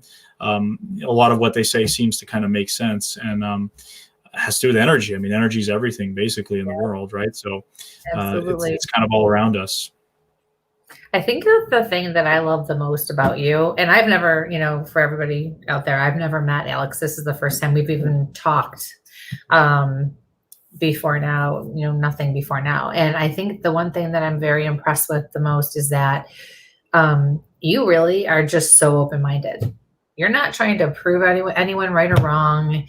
You don't have an agenda. You don't, want to get out there and change people's mind. You are actually, in a big way, affecting in a positive way and changing people in the world for the better just by being the way that you are and doing things that you do the way that you do them, because it allows not only yourself but everyone around you to be open-minded and find their own truth, because it really is different for all of us, right? Even if it's similar for some of us and it's different for others, it still is very unique to all of us, this whole spirituality in general, and no matter how you classify that, and all the things that are unknown. And I just think that's really, I have a lot of respect for you on that level, because so many people, and there's nothing wrong with having a strong opinion based on your experiences and things, but I think it's very refreshing to talk to somebody who really is open-minded and just says, I just want to give things a voice. I just know that there's something bigger out there than me. And there are so many things that we can't discredit. And why would we? Let's just tell it and let it be whatever it's going to be to everybody out there. And I just think that's amazing. So yeah, it's a very refreshing. So I just have to tell you that for sure. Thank you. I mean, I think it's just people have their own personal journeys, and everyone's journey is different, obviously. But like you said, there's so many things out there, and maybe some of us are more drawn to the weirdness in the world. I'm certainly one of those people. I mean, the moment I hear a weird story, I'm drawn to it. Obviously, I lean more on the cryptid side now and UFOs, but everything, I love it. Like, I love just the fact that there's still mysteries in the world. I mean, how boring of a worldview is it if everything is, we know about everything, it's so mundane, all this kind of stuff. And it's an escape for a lot of people too. The world is a crazy place. It's always been unfortunate. My family background with, people that have survived communism and civil wars and World War II and all this oppression, all this kind of stuff. It can get pretty dark. I mean, the world can seem crazy, especially if it's kind of closing in on you, but there's a way out. And I think a lot of people look into the paranormal and these weird subjects it's like it creates such an aura of mystery, something to kind of strive for, because it's bigger than all of us. Like you said, I mean, there's definitely bigger things than all of us. And it's just, in my opinion, it's silly to think that we're, this is it, like the flesh and blood. That's right. There's nothing greater than what I am. There obviously is just go spend a week in a national park and like, you'll be realizing like, if something like God didn't make this, I mean, something incredible made this place that, we're looking at, that like feel blessed to even look at some of these natural areas. Yes. So how can we be it, or how can, that be all that's there? Yep. I agree. I mean, that's half the reason I keep doing this is, you hear the stories and that keeps you going. But man, you guys are out filming. I sat there for 4 hours in the Dax by myself and just listening and just taking in that fresh air. And the places, the screen behind me, that's from another, skunk ape thing, where my buddy and I just sat with the freaking kayaks and just amazing chill out and just listen to the woods, man. It's connecting yourself and, bringing that energy back to you, and Totally. The woods, they're just healing. I mean, like I said, I'm a nature lover. Even if I wasn't into all this stuff, I probably would still be out in the woods all the time. And like you said, it's healing. It's a lot of people, it's just kind of the way they need to reconnect. Some people need to be social. Some people need to do this or that. I just want to get away from people and be out in the woods and know that there isn't really anybody else around me except for maybe some animals and some weird things that we don't know about. So let's go to the crazy. You have this new documentary, The Lions of East. That's an interesting for me to, come to this here and see that you're coming into this. My whole start with Bigfoot was because I asked a DEC officer, hey, what's going on with mountain lions? I knew he was getting retired and stuff like that. And I figured I'd get the straight answer from him. Right. I got the company line, and then of course. But while I was out there, right, the cats, he's like, well, I was down in this part of the state, and we took multiple reports for Bigfoot. And he goes, I believe more and saw stuff there I didn't. So this whole big cat thing, so I let it drop for years. So I find it ironic because you started as a Bigfoot guy, and if you can tell me how you got into chasing big cats in the Northeast. And I have your trailer queued up, so whenever you want, if you want that first or after, or how you want to, I can drop. Yeah, I mean, might as well just show it, and then I can kind of talk a little bit about what got me into it. So let's screen tonight. Me and mice are not working out so well. So for some reason, it doesn't want to come on the other screen. There we go. So we're going to come in here. We're going to share this one up. Share screen. Share screen 2. The audio. And where's my audio?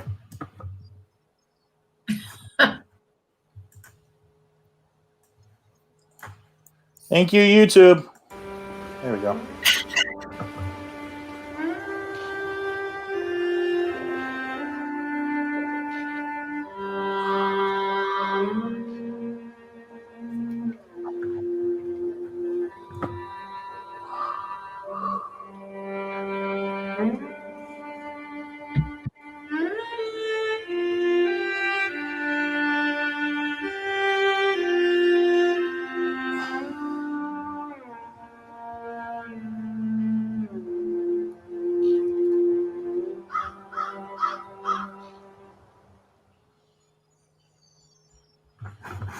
All right, let's go back to.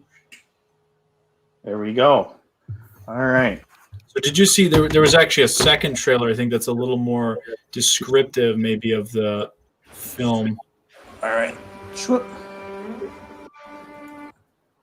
Exit that mode. Well, he's finding that. I have to say, the eyes, when I saw that earlier too, the eyes of that cat. They're amazing. Oh my God. It was like a human. They're incredible animals. They really are. Oh my gosh. It's like, I almost feel like if I stared long enough, I could communicate and connect with it. The one with the graphic? Yes, yeah. One in the tree. Yeah, I mean, the eyes were just so human-like. Wise, old spirit, just wow. They're so amazing because they're such powerful predators, yet they are these wild animals that can absolutely kill a human if they wanted to. But you just look at them, and I mean, if you've ever been around house cats, it's like a big house cat. I mean, I filmed those particular ones at a wildlife center. They were orphaned animals that were in this area in New Hampshire, and it was just staring right at me. And I'm filming it, and I mean, it was like a crazy experience. And I've heard some stories of people, almost having like a telepathic communication with big cats, and how interesting that can be. That is exactly, yes. I was having a hard time describing it. When he showed that to me earlier and says, you got to look at that. And I pulled it up and I just looked. It was like I didn't have any control. I was drawn in just by its mere presence. It was amazing. And I love animals. But I'm not like Mike's really an animal lover, has a deeper connection than I do. But with this, whoa, nothing like I've experienced with animals before. It was kind of crazy. If you would just to get, I'm not used to that. Yeah, absolutely. Add the stream. There we go. I do like having the touch screen tonight.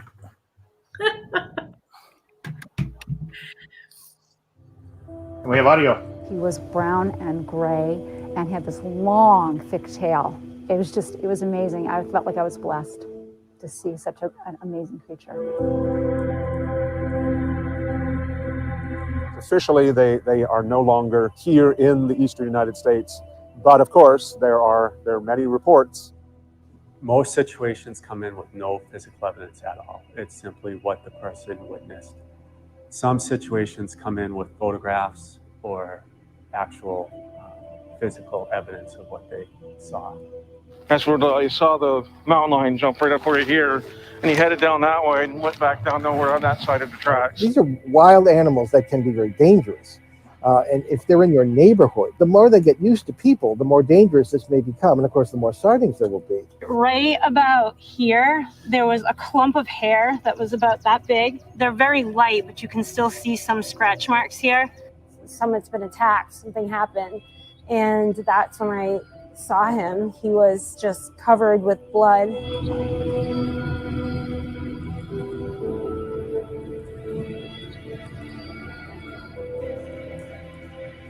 This scrape was found here in New Hampshire after a cougar sighting.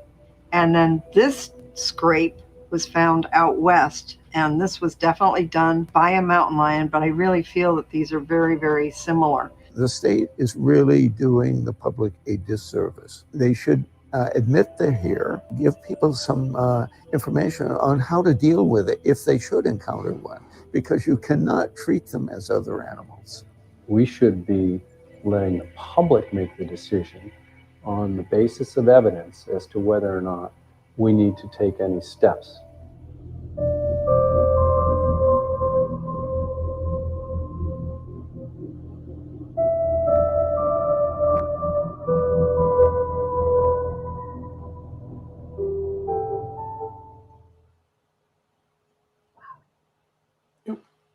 Going back down. There we go. Thank you.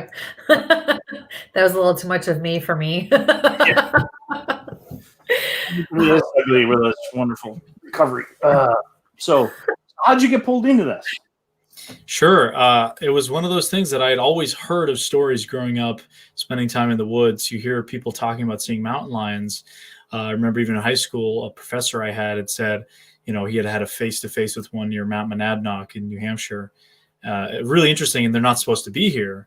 And then in 2011, I was actually in college in Connecticut, and I remember it was about an hour from New York City, hearing a story about a mountain lion that was struck by a car and killed just an hour outside of New York City. Last place on earth you'd expect a mountain lion to be killed.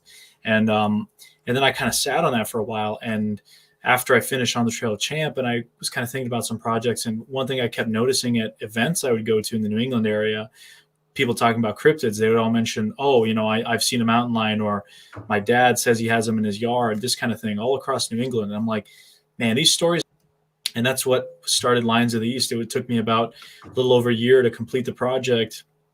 And, I had dozens of people I'd known my whole life, even telling me about their stories. A good friend of mine who now lives in Colorado said, well, when I was hunting as a kid in Vermont with my dad, we had a mountain lion sighting face to face, and I know exactly what it was. It was clearly a mountain lion.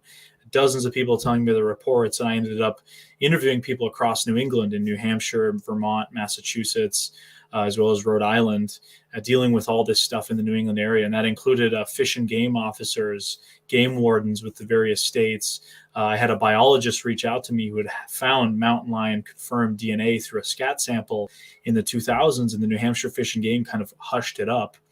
As well as a woman who was in the trailer there who had her horses attacked by something, and she's had both hair and blood samples tested that came back as a male mountain lion from two very reputable labs nationally in the University of Florida and Arizona, and the state of Massachusetts is just kind of not returning calls, and they've sort of swept it up and they don't want to talk about it anymore. So I went into it thinking like there's not much of a conspiracy, like this is mountain lions, but I quickly realized that there's something going on. And it was just interesting to talk to people from these various perspectives, whether it's like the amateur mountain lion researcher who in a lot of ways has a lot in common with a cryptozoologist going looking for Bigfoot. They're looking for something that everyone's saying doesn't exist. The state's telling you doesn't exist. And then people are having sightings, lots of people, lots of credible sightings. People are finding evidence, and evidence in this case is being proven and still being disregarded. So it's just kind of, like I said, it all sort of snowballed. And one of the weirdest coincidences perhaps of the whole documentary was I was doing like one of these paranormal events in New Hampshire with a booth. It was just all kinds of, Bigfoot and UFOs, everything kind of combined.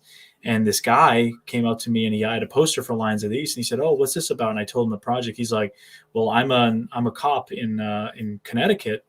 And he said, "Well, in 2011, I actually saw a mountain lion cross the road right in front of me. And everyone said I was crazy. It was a bobcat. And then a few days later, there was one that was struck by a car and killed. And it was that famous one, which is now kind of like the landmark case for the East Coast, because they said that after doing an autopsy, this particular mountain lion's genetic makeup was from South Dakota. And they said that it had traveled all the way to Connecticut and was along the way, had stopped in many areas. So this police officer who I just ran into, I interviewed him on my iPhone to put it in the documentary because I didn't have any equipment with me. That's how interesting it was and coincidental. He's like the only person in New England who has had their sighting, which he was ridiculed, and he's a police officer. They're supposed to be held to a higher standard in terms of, they see something, they're able to identify it. He said, no, it was clearly a mountain lion.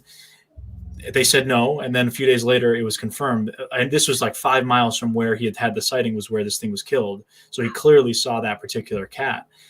So that was one of the weirdest coincidences. But just all the people I talked to across the region, similar stories and similar frustrations between the public, and even talking to some of the people in officialdom, as we'll call it, the fish and game folks and the game wardens, there was a tacit sort of admission. Yeah, it's very possible ever since the Connecticut case that there is the possibility that Western cats are moving into this area, but I don't think there's breeding populations or anything like that. Some people claim there are. I mean, I came across sightings going back to the 1930s of people seeing black panthers and black mountain lions, people seeing a regular tawny colored mountain lion and a black mountain lion in the same proximity. That opens another part of the equation. And that's why in my poster artwork, which I have here, you can kind of see, so it has the picture of the mountain lion there. And then up towards the top, there's the black panther in the corner there. So it's kind of in the background because you can't really talk about this subject without talking about one and the other. I mean, so majority of the reports tend to be that typical brownish, yellowish, grayish color that you expect from a mountain lion. There's a minority of reports that report like a black panther or black cat, large black cat. So it's a very interesting topic. A lot of the black cats around here. Yeah. A lot. I mean, I probably every 4 years or so pick one up from the community that somebody says, "Hey, there's a black cat in this particular area." Now, you never know, and they're so quiet. I mean, we're still trying to figure out. We think we got a bobcat up there, and we're out Bigfooting, but came up on. But that was before I had all the other gear to turn around and film and record at the same time, right? And running that ATN, and I mean, I've got prints. I'll send you the prints, but that particular area of the river has a lot of black cat sightings. And the one that one in Connecticut, they said no, it didn't come from New York. It went up and it did the instead of going through Niagara Falls, it went up and around and came down. So where did it cross? The river to get over. So that doesn't make any sense. A lot of questions even with that particular instance. Yeah, but they can, because deer cross, especially by me all the time, cross the rivers.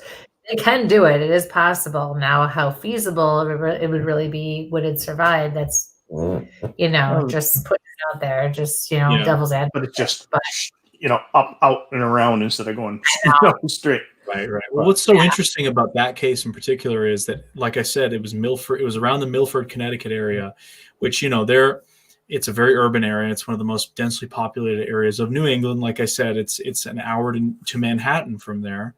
So it's not like it's a very wild spot. There's just patches of woods here and there. yet that's enough for an animal like a mountain lion to stay hidden.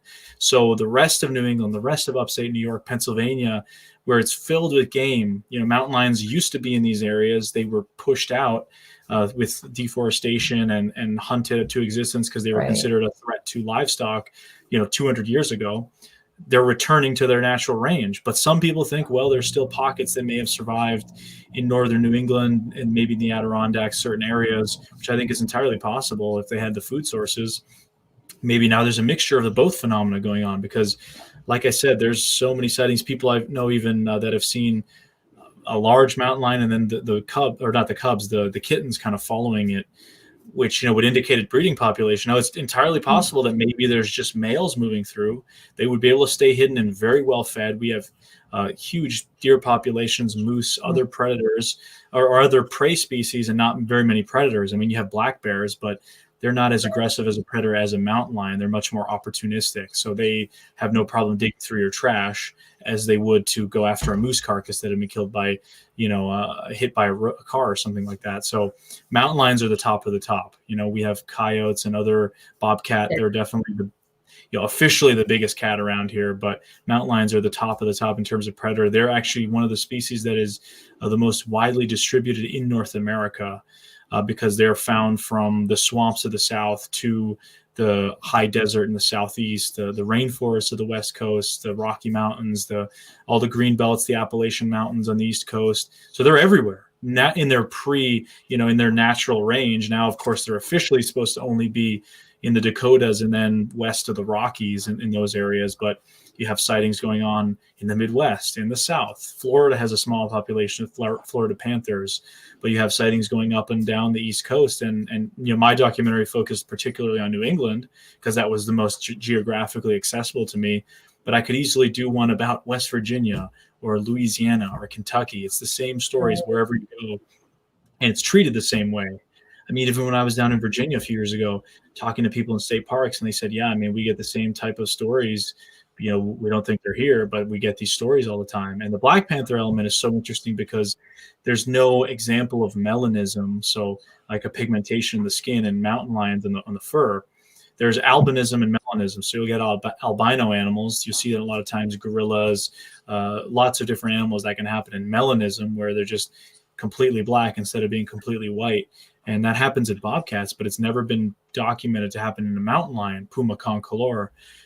But clearly, I mean, there's something going on here. It can't all be escaped jaguars from South America or tropical cats that have been released out here because the sightings are going back decades to before there was that global animal trade. And how many drug dealers can there be around here who are releasing their large exotic cats, for decades in all these little wooded areas? So maybe there's a genetic possibility. I don't know. I certainly can't speak to it. I'm not a scientist, but there has to be something to explain a lot of these sightings more than just misidentifications, because sure, that's part of it. But, when you have people who say they're adamant about what they saw and the tail was very long, whether it was the tawny colored or a black cat, I mean, they're, especially if they've lived in the woods, they're loggers, hikers, hunters. Those people have seen a lot of other animals. And if they know what they're talking about, chances are they didn't see a fisher and misinterpret what they saw. Right. So why the big secret, though? Because they are dangerous. So why is our government covering this up? Why are local officials not wanting to say anything about it or educate the public? And that's the naive me asking that question, because to me, it kind of pisses me off that would be the case. Because if my dog or my daughter were out in the backyard, let's just say that wouldn't be a good day. So, Yeah, that's a good question. So, I mean, I think it's funny. If you go into any room of people, doesn't matter where, you just large group of people, just ask, do you guys trust the government? And see how many hands go up, right? Doesn't matter, Democrat, Republican, Independent, Libertarian, whatever they may be. There's probably not very many people that would trust the government. So unfortunately, I think there's a little bit of that. But I think the government just doesn't like to take action until maybe it's a little too late, especially with some of these things. Now, there's great people in Fish and Game and that work in all these departments in, whether it's a Fish and Game wardens, the environmental department. Every state has their own different mechanism. Even here in New England, you're dealing with, completely different commissions. And there's great officers. And a lot of these guys obviously really care about taking care of the environments that they use for hunting and regulation for the people. So we can use it as well. They're kind of stewarding the land. a lot of them will say, like it's a frustrating position to be in because they have to toe the line that's ultimately coming from higher up. I think the biggest thing, I think personally, just probably has to do with money. Dealing with mountain lions is unlike dealing with any other animal that we have in this area. Black bear, a lot of times here in New Hampshire, especially, you'll have bears that get used to people too much where they become a threat, and they have to sadly either put that animal down or trap it and relocate it somewhere further north. And that's obviously a lot more difficult.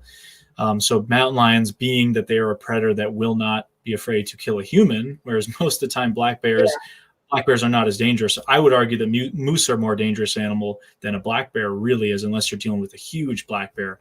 Not to belittle the threat. They're definitely a dangerous animal, and either hang your food or lock it up in the car when you're out camping out there for bears, because they're a threat. But mountain lions, they have no hesitation to go after people, especially small children. I mean, that's an easy meal, right? I mean, when I was at this wildlife center in New Hampshire talking to these folks with these mountain lions, they said, even though these cats are well fed, they've been in captivity their whole lives since they were orphaned, sometimes there will be little kids leaning up against the glass, and the mothers will be horrified to see this mountain lion getting ready almost in a pounce position because they see this thing as an easy snack. So I think that, like I said, the government response has a lot to do with money and management and dealing with mountain lions in that perspective. It's just something they don't want to have to do until it's a little too late. And that's an analogy to that would be the great white shark problem in Cape Cod in Massachusetts, where 30 years ago there were no great whites here, but they stopped culling the seals after passing the National Mammal Protection Act. And we've had great whites, and we had 2 attacks a couple summers ago, and now there was a woman just killed up in Maine by a great white shark. They're coming back to these waters because they're following a food source. And people, and I talk to locals, and they'll be like, we've been saying this for years, but government doesn't do anything, whether it's the federal government or the local government. It's like they wait until the worst thing happens, and then they decide to take action. So it's like a jerk reaction. So, not to, like I said, I'm not hating on these fishing game guys, because there's fantastic people within the agencies, but it's the official policies that leave a lot of people wondering, if these animals are dangerous and they're in the area, why don't we try to make more of an effort to discuss it? And why is there almost an active cover up some of the evidence? Seriously. Well, it goes back to our Bigfoot thing. Do they find him, and do we have to change where we can go and where we can get? It goes back to I have a buddy of mine. It's an NCON guy, and it's his, or DEC, depends on where you are, or DEP. We released 1 Bigfoot with 1 mountain lion and 1 Bigfoot with 1 timber wolf. But the cats never seem to stay with Bigfoot, so we can never seem to find him. And it's like, I'm like, he's the one that's on like speed dial. So when I do find something, it's like you're gonna get the phone call at 3 o'clock in the morning, and if he's watching or not, I'm sure he's. Yeah. So just one of the comments there that was Larry Batson says, "Yeah, bring Larry back up." Cougar attacks are very rare. Yeah, absolutely. I mean, if you look at the amount of attacks that have happened in North America past a couple hundred years, there's not as many as you'd think, but they definitely do happen. So kind of what I said was mountain lions, they're not afraid to go after human. They usually don't, like 9 times out of 10. But there's been a couple attacks, especially if they don't have the food sources. I mean, one of the recent attacks was in Colorado. The guy where he choked the thing to death, it attacked him as it jumped on him on a hiking trail. He was running, and he managed to kill it because it was a juvenile. So it was probably a younger male that was inexperienced and was like desperate for food and thought really stupidly, let me attack this human, and obviously didn't make it out on that end. So they're very rare though, the attacks, but still I wouldn't trifle with the mountain lion. And if you're in, especially places out west in big cat country, like when I've been out in Colorado and these places, I mean, you'd be hard pressed to find me out there without, a powerful shotgun or something just in case, because, God forbid, when you're out there dealing with these predators that, have been known to kill humans. Yeah. Well, that's good to know, because whenever Mike abandons me in the woods, he usually has the guns and the bear spray with him. So me, I have my cell phone and probably a bottle of water. No big deal. So what's the next adventure? Yeah, so the next one will be Champ, going back to Lake Champlain to do for Chasing Legends. And I think after that will be the Rougarou, kind of before the year is over, down in Louisiana. I've only been down there once. I'm really excited to get back in the bayous. It's just such a different environment. I love being in areas that kind of push your skills and your abilities, and you're dealing with animals you don't have. So I'm used to the hardwood forests of the Northeast and moose and bear and that kind of stuff. So when you're in an area where you've got alligators and cottonmouth snakes and all kinds of other things that want to kill you and are completely different, it definitely heightens your awareness. And, I'm always looking forward to that. But aside from that, working on a lot of hiking adventures here in the area, that sort of stuff. And hopefully a book in the near future. That's kind of where I'm kind of leaning towards now, aside from the short documentaries I'm still doing here and there. But Chasing Legends is definitely the big focus right now.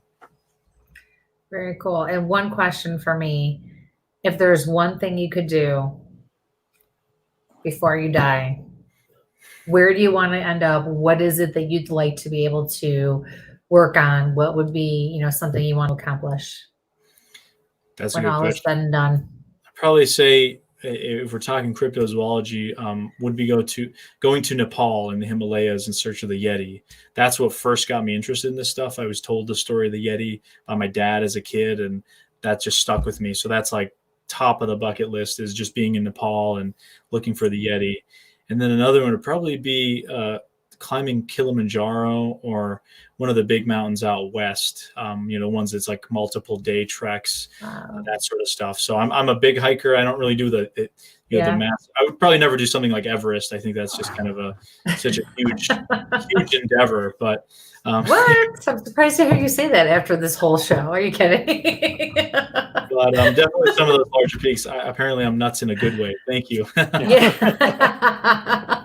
That's our friend Micah. She is from the Netherlands. She is, yes. So she stays up all night to watch us. She does. She does. It's 6 hour difference, I believe. Yeah. Yes. It's crazy. Wow. Yeah. Time flies when we're having fun, huh? Yeah. I mean, years ago when I was going to throw in the towel on this whole thing, I met a gentleman who quit his job to go to Nepal for 2 years to chase. I mean, the BBC did a whole special on him and everything like that. I mean, like big time businessman. It's like, nope, I'm quitting. My buddy and I were quitting our job.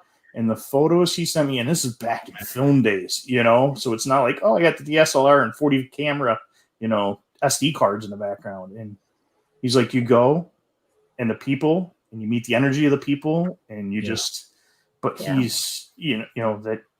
that kind of adventure, I mean, that's the guy with the long flowing hair and the ascot and the whole, that's his normal walk around wear. It's like, wow, this guy just came out of a Kipling book or something like that. So, the Nepal or the Bhutan trip.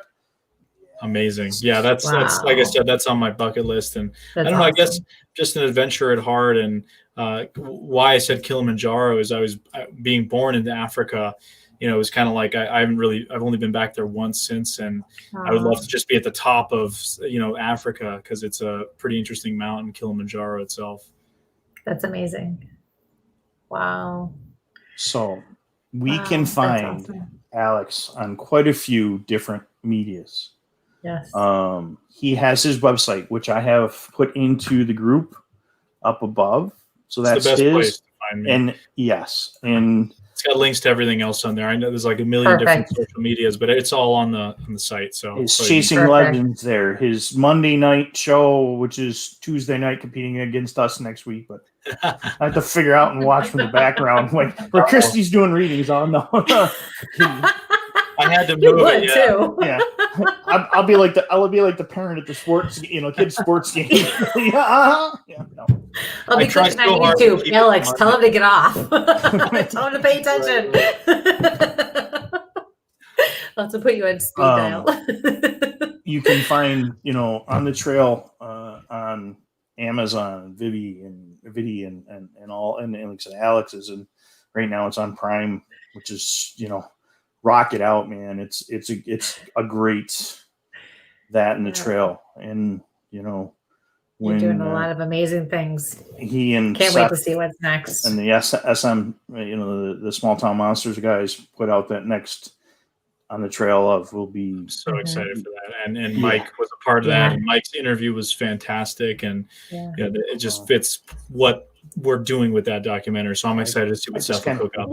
Trying to keep that quiet, but I can't wait. I'm so excited. I enjoy the ride. Again, it's finding your energy is awesome, brother. Like I said, if you got a show and you're on Monday nights, you need to find something. Check his podcast. Definitely check his out. Because Yes, his guests are top notch. I mean, we've had some of his guests.